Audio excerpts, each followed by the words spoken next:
Paper 2 વિભાગ C દાખલા number 42 જેમાં વાય અક્ષ એ બિંદુઓ 5 -6 અને -1 -4 ને જોડતા રેખાખંડનું કયા ગુણોત્તરમાં વિભાજન કરે છે તે શોધો અને આ છેદ બિંદુ પણ મેળવો. મતલબ કે વાય અક્ષ કીધું છે એનો મતલબ વાય અક્ષ એટલે કેના યામ તો કે m ના યામ બરાબર 0y.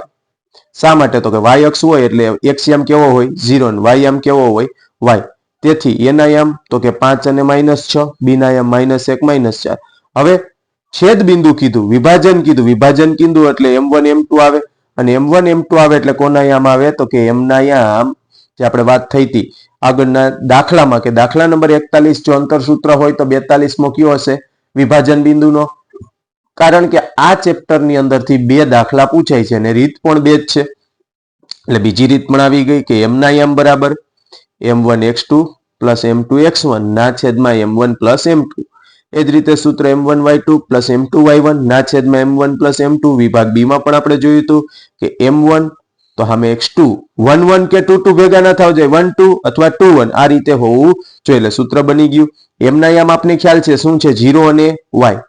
0y બરાબર m1 m ના m x2 કેટલા તો કે -1 x1 કેટલા 5 એટલે કે m2 ગુણ્યા 5 છેદમાં m1 m2. એ જ રીતે y ના યામ જોઈ લે m1 ગુણ્યા y2 કેટલા છે -4 વત્તા m2 ગુણ્યા y1 કેટલા -6 ના છેદમાં m1 m2 અંદર ગુણ્યા એટલે પ્લસ માઇનસ m1 એકા m1 વત્તા 5 m2 ના છેદમાં m1 m2.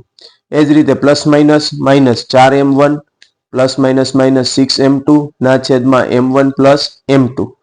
હવે તો કે આપણી પાસે m1 m2 નથી ત્યાં સુધી યામ મળે નહીં. તો કાંઈ વાંધો નહીં, તો કે હું પહેલા શું કરીશ તો કે m1 m2 મેળવવા માટે મને દેખાય છે કે x યામ 0 છે તો બંનેને x યામને સરખાવવું તો m1 m2 મળી જાય.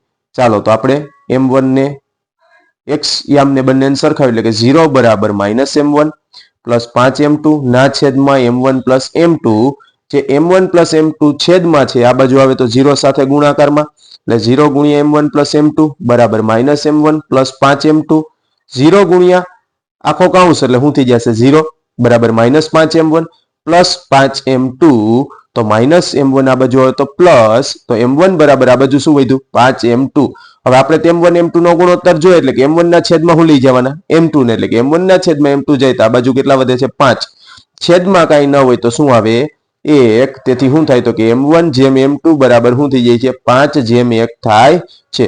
હવે m1 m2 મળી ગયા તો આપણે m ના યામ એટલે કે 0y છે પણ મળી જશે. એટલે કે y ના યામ મેળવવા માટે આપણે શું કરશું તો કે હવે y ના યામ સરખાવશું અને એની અંદર m1 m2 ની કિંમત મૂકશું.